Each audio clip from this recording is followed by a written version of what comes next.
June 28th, 1942, 1400 hours, 12 kilometers southeast of Cherbourg, France.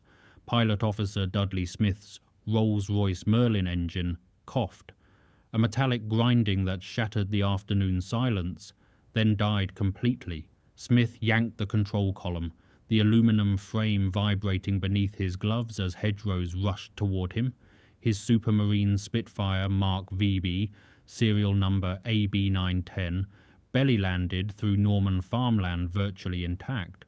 Within 72 hours, the most experienced combat pilots in the Luftwaffe stood at Rechlin test facility, staring at what German intelligence had dismissed as a fragile interceptor with limited operational capability. They were about to discover how catastrophically wrong they had been. Smith had been flying routine coastal patrols for No. 41 Squadron when his Merlin engine seized, a victim of coolant system failure that left him no choice but to glide into occupied France. The 23-year-old Australian had logged just 47 operational hours in Spitfires. He burned his maps and intelligence materials as German troops surrounded the wreckage, then watched helplessly as Wehrmacht engineers draped camouflage netting over his aircraft with remarkable care. For 2 years, the Luftwaffe had been fighting the Royal Air Force based on fundamentally flawed intelligence assessments. German technical reports from 1940 portrayed the Spitfire as an elegant but delicate design, excellent for brief interceptions over home airfields, inadequate for sustained combat. Luftwaffe pilots had been trained to exploit what Berlin's analysts believed were critical weaknesses: fragile construction, limited fuel capacity, and inferior turning performance compared to German fighters. AB910's arrival at Rechlin would shatter every assumption. Major Werner Mulders, one of Germany's most decorated fighter aces, with over 100 confirmed victories, personally supervised the initial inspection. What his team discovered in the subsequent test flights would trigger an emergency reassessment of Luftwaffe combat doctrine that reached Adolf Galland's desk within weeks. This is the story of how one captured aircraft exposed the dangerous gap between German confidence and British engineering reality. How test data from mock dogfights forced the Luftwaffe to abandon tactics that had dominated European skies, and how intelligence failures at the highest levels of German command allowed the RAF to maintain advantages that Berlin refused to believe existed until their own pilots flew the evidence. But the Luftwaffe's problems were just beginning. The recovery team that reached Smith's downed Spitfire on June 29th found something unexpected: an aircraft in near pristine condition. The undercarriage had collapsed. The propeller blades were bent. But the airframe remained structurally intact, the Merlin engine repairable, and most critically, every technical specification preserved for German analysis.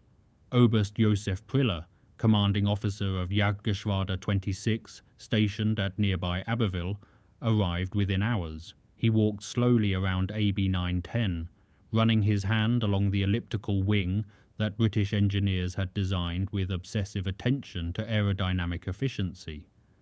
Priller had personally shot down 17 Spitfires over the Channel.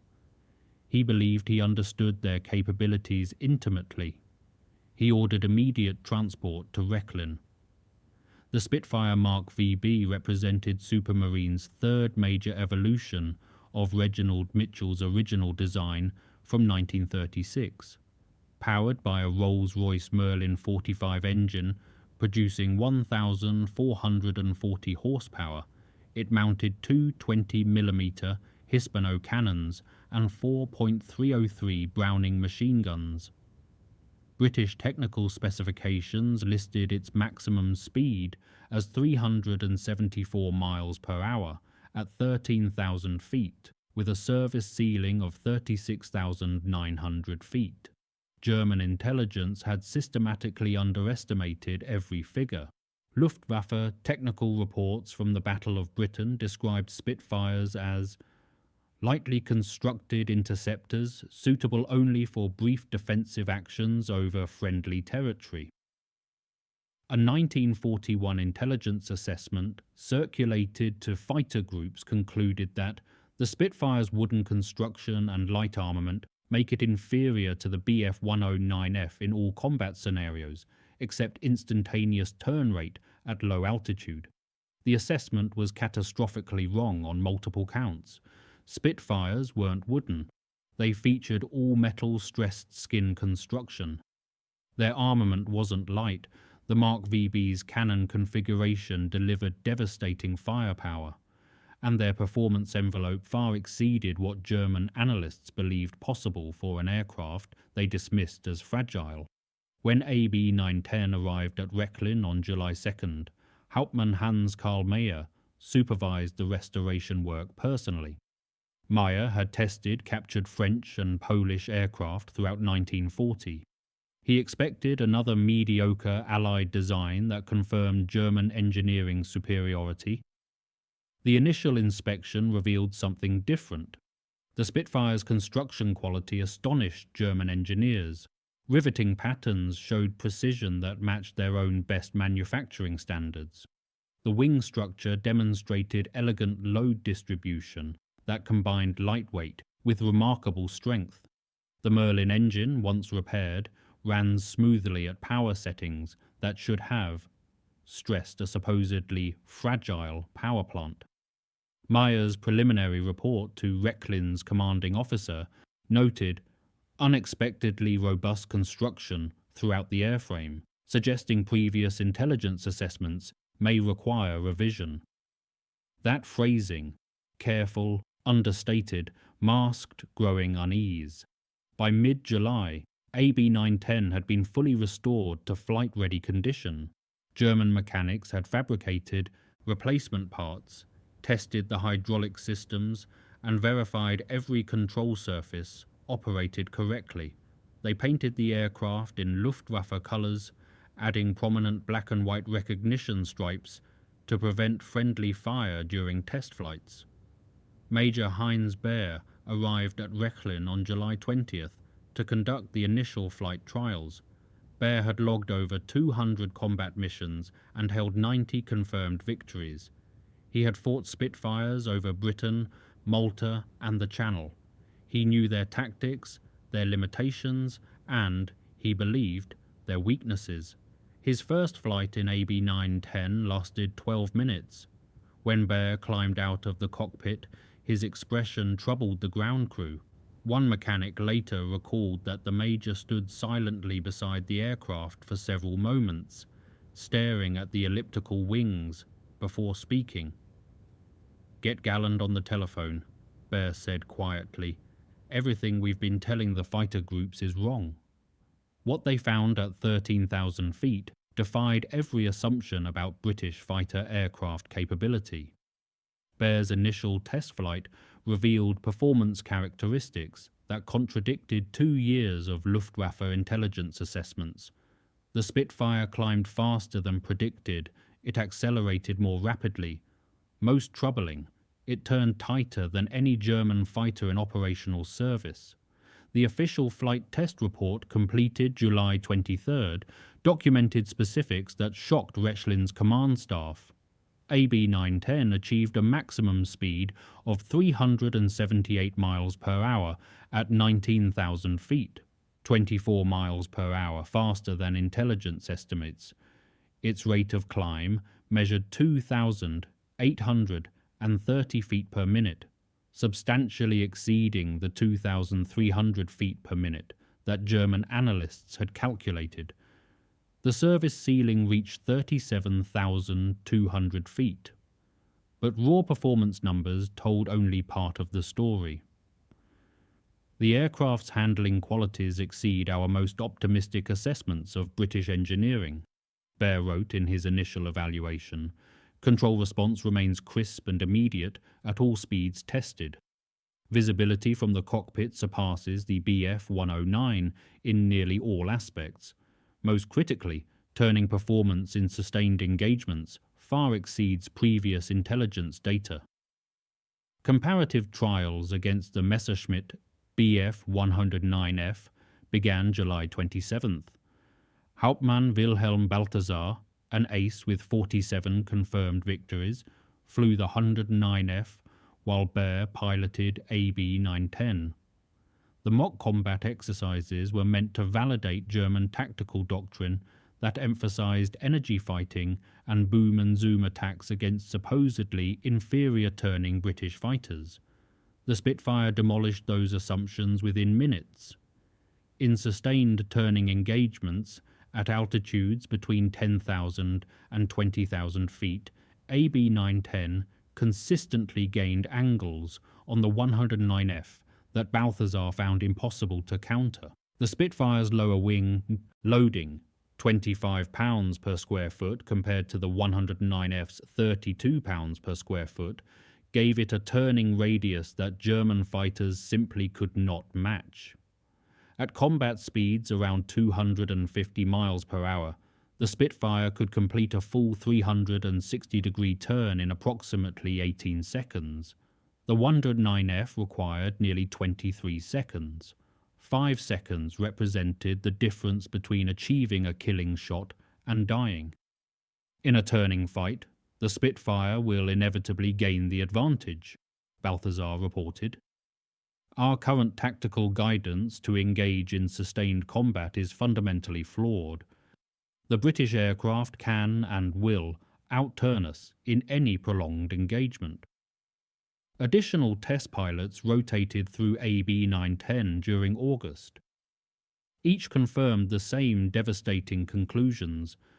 Oberleutnant Erwin Leikauf, who had flown combat missions over Britain during the invasion attempts of 1940, expressed disbelief at the aircraft's capabilities.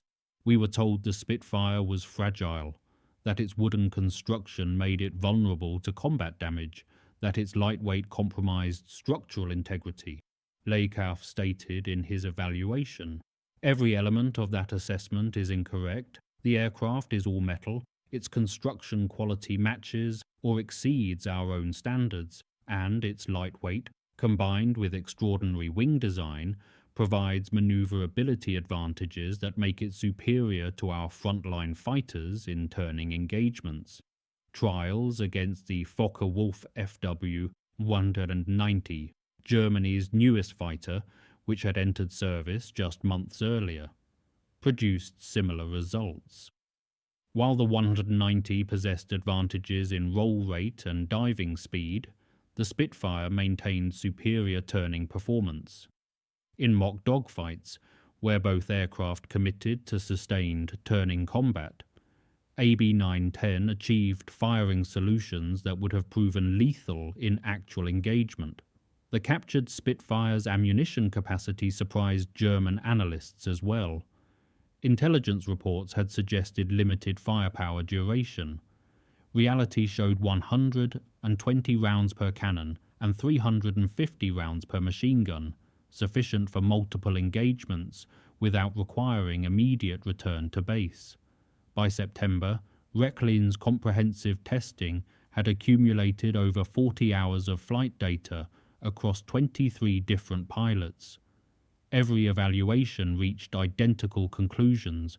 Luftwaffe intelligence had catastrophically underestimated British fighter capability, and German tactical doctrine required immediate revision. General Lieutenant Adolf Galland received the complete test reports in mid-September. As General der Jagdflieger, General of Fighters, he controlled all Luftwaffe fighter operations.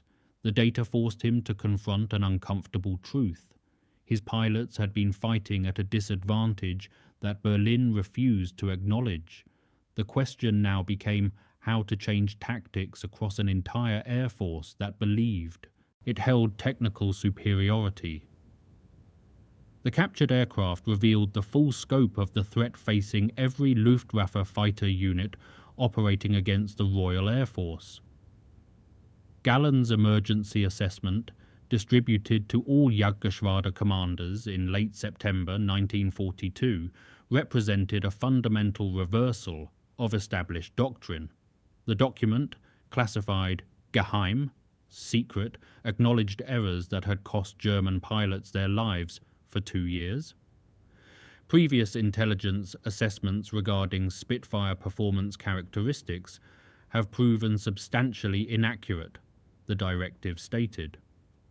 Comprehensive testing of captured aircraft AB-910 demonstrates that RAF fighters possess superior turning performance, equivalent or better climb rates, and construction quality that matches German standards. All fighter units must immediately revise tactical approaches to combat with Spitfire aircraft. The directive's language remained carefully diplomatic. It had to be. Admitting that Luftwaffe intelligence had been catastrophically wrong about enemy capabilities for the entire war threatened confidence across the fighter force. But the tactical changes ordered were unmistakable: avoid prolonged turning engagements, exploit superior diving speed and roll rate, use altitude advantage for hit-and-run attacks, disengage immediately if forced into sustained dogfights. These weren't suggestions, they were survival protocols. Oberst Josef Priller, who had first examined AB-910 in the Norman farmland, received Gallen's directive at Jagdgeschwader 26 on October 1st. He gathered his squadron leaders that evening in the operations building at Abbeville. The meeting lasted 3 hours. Several pilots initially refused to accept the assessment. "We were told for 2 years that our aircraft were superior," one squadron leader reportedly argued. "Now we're being ordered to run from engagements. This destroys everything we've trained for." Priller's response was direct. "The test data doesn't care about our training. Every pilot at Rechlin, men with hundreds of combat missions, reached the same conclusion. In a turning fight, the Spitfire wins. We either adapt our tactics or we continue losing pilots who believe they can outturn an aircraft that physics proves is superior in that regime." The psychological impact across Jagdgeschwader units was profound. German fighter pilots had been taught that superior training, aggressive tactics, and technical excellence gave them advantages over all Allied aircraft. The Rechlin data demolished that confidence. Hauptmann Johannes Steinhoff, commanding officer of the Secours-Gruppe of Jagdgeschwader 52 operating on the Eastern Front, received the tactical directive in November. His unit had achieved devastating success against Soviet aircraft throughout 1941 and early 1942. But Steinhoff understood the implications for Western Front operations.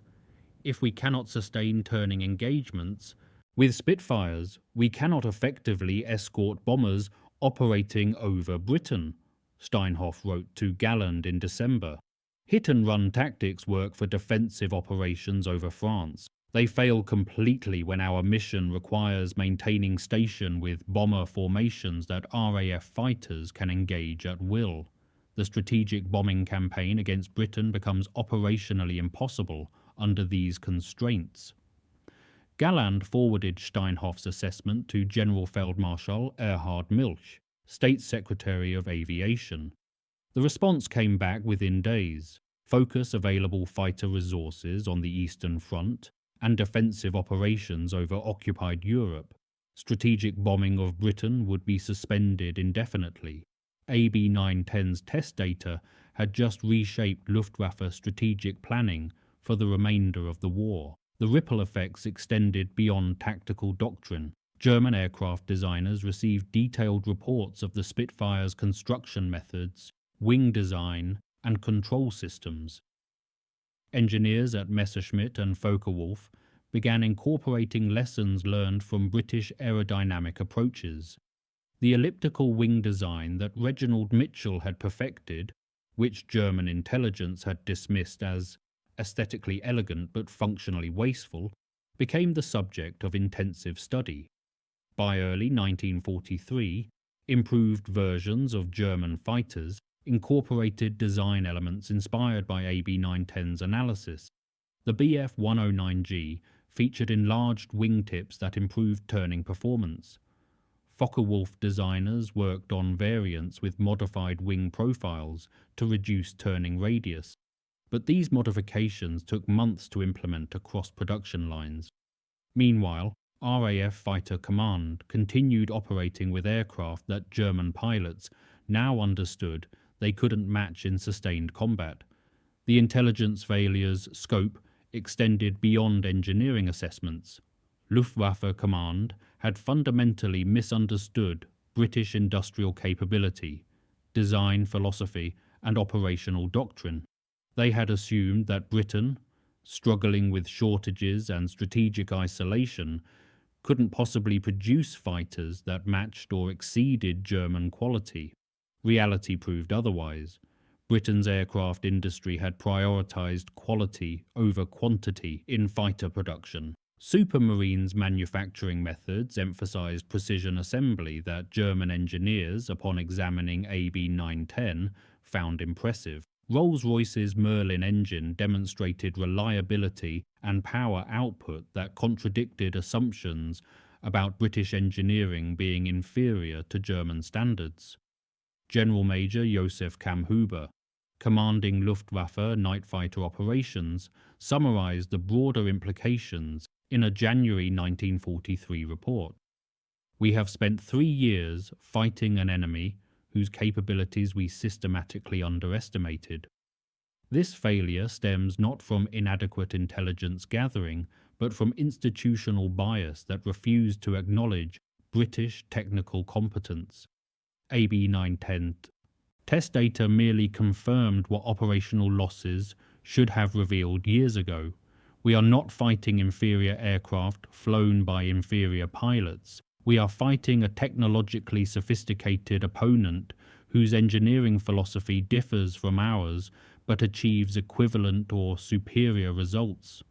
The captured Spitfire had exposed something more dangerous than tactical deficiencies. It revealed that German confidence in technological superiority was built on flawed assumptions and institutional arrogance that refused to respect enemy capability. That realization came too late to change strategic outcomes, but early enough to save the lives of German pilots who would otherwise have died believing tactics that AB 910 proved were suicidal. Behind the statistics were human stories that revealed how technological misconceptions killed pilots who trusted flawed intelligence. Lieutenant Franz Stigler had shot down his first Spitfire over the Channel in August 1940. He remembered the engagement clearly, a brief diving attack that caught the British fighter climbing through 12,000 feet. Stigler's Bf-109E had superior speed in the dive. The Spitfire exploded after a 2-second burst from his cannon. "I believed I had won through superior aircraft and tactics," Stigler later wrote in his personal diary. "When the Rechlin reports reached our unit in October 1942, I realized the truth. I had won because the British pilot made a mistake, not because my fighter was better. Every turning engagement I had avoided, every time I had disengaged when a Spitfire tried to force a dogfight, those weren't tactical choices, they were survival instincts overriding what our training told us to do." Stigler survived the war with 28 confirmed victories, but the diary entry from October 1942 captured something the official reports couldn't: the psychological shock of learning that confidence had been built on lies. Oberfeldwebel Heinz Knoke, stationed with Jagdgeschwader 11 defending Germany against daylight bomber raids, received the tactical directive in November. His squadron had lost 4 pilots in September during escort missions where Spitfires from RAF Fighter Command intercepted German formations. All 4 had entered sustained turning engagements against aircraft they believed they could outmaneuver. The directive explained why they died, Knoke wrote. "Not from pilot error, not from bad luck, from intelligence failures that convinced them to fight battles they couldn't win." The revelation affected German pilot training immediately. Fighter schools at Verneuchen and Zerbst revised curricula throughout late 1942. Instructors who had taught aggressive turning tactics against all enemy fighters now emphasized energy management, boom and zoom attacks, and immediate disengagement when Spitfires attempted to force turning combat.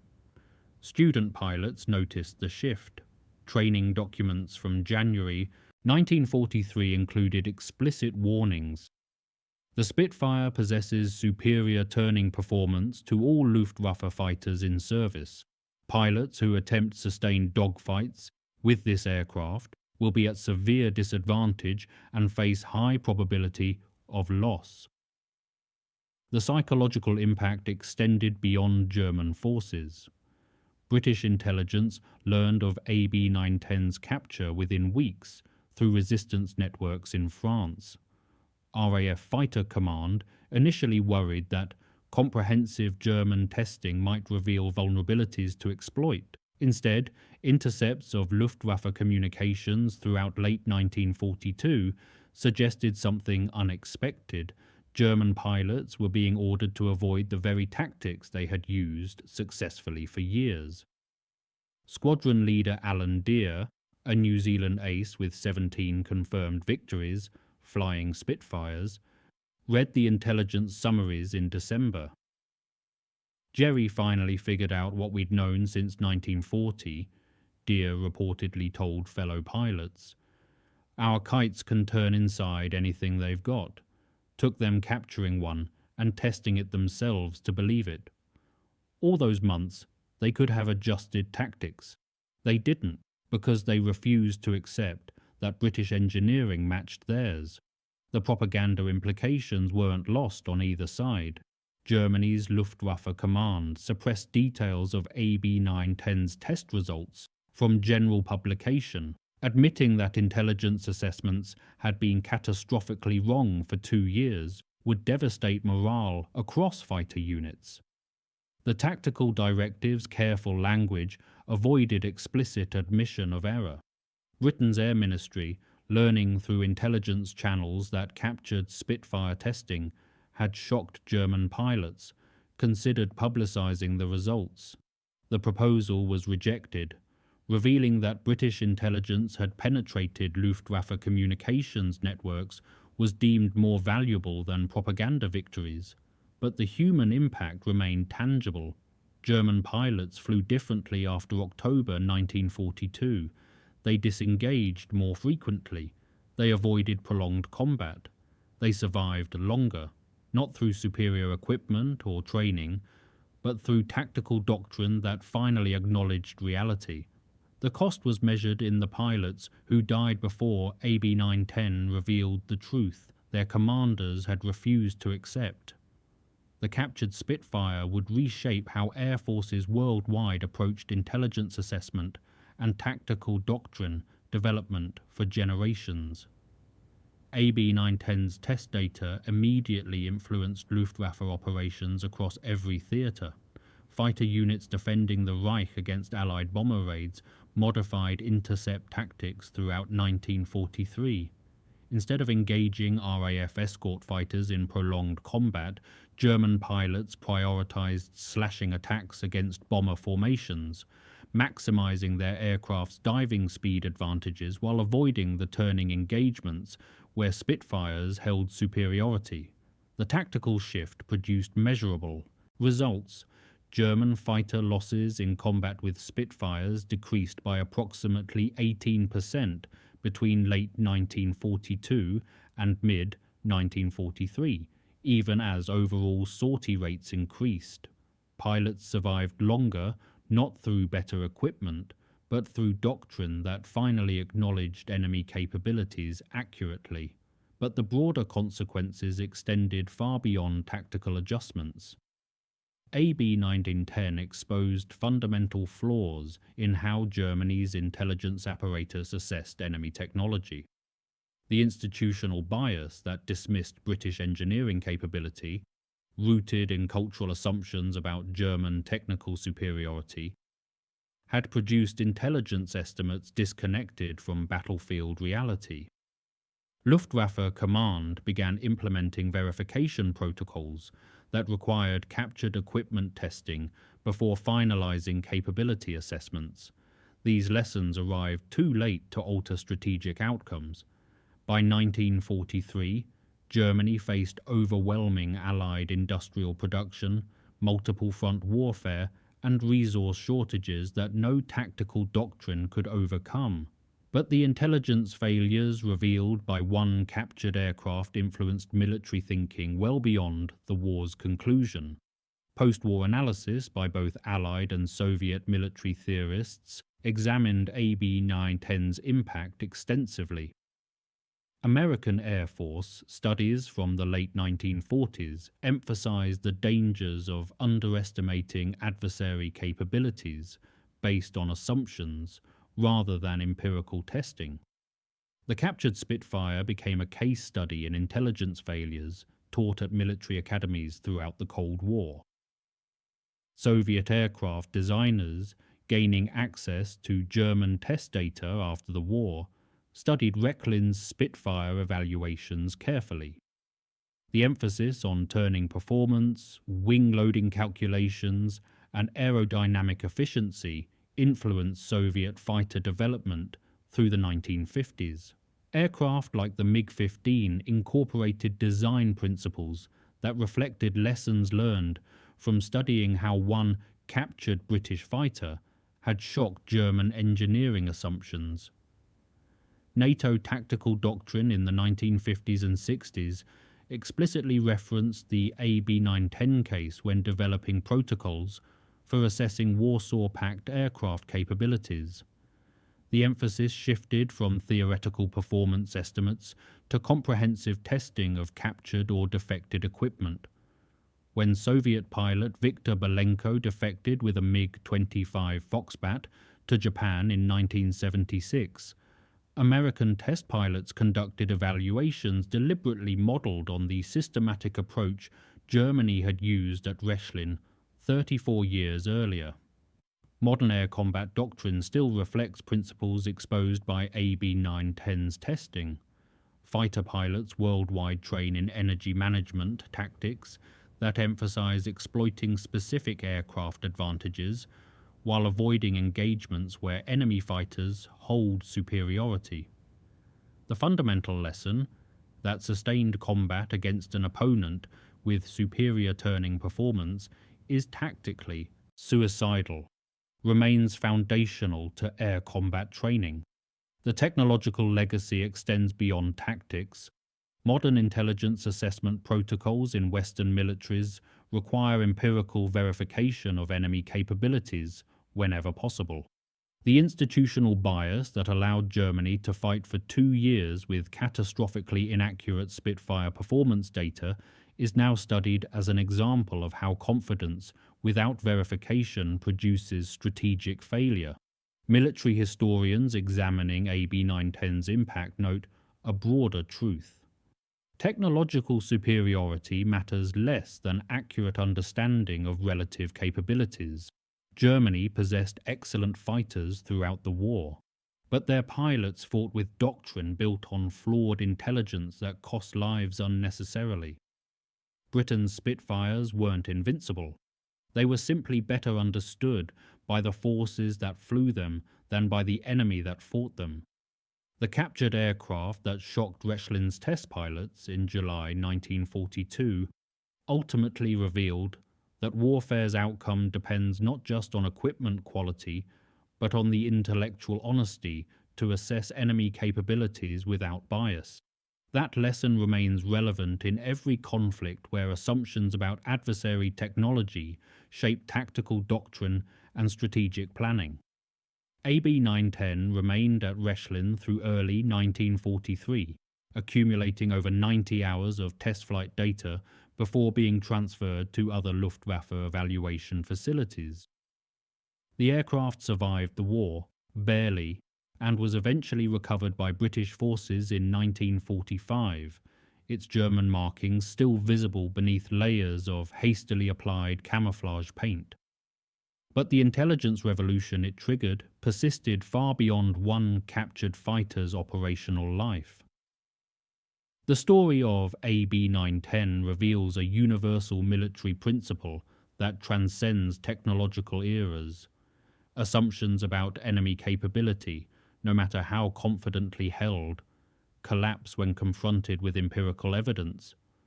Germany's Luftwaffe possessed excellent aircraft, experienced pilots, and sophisticated tactical doctrine.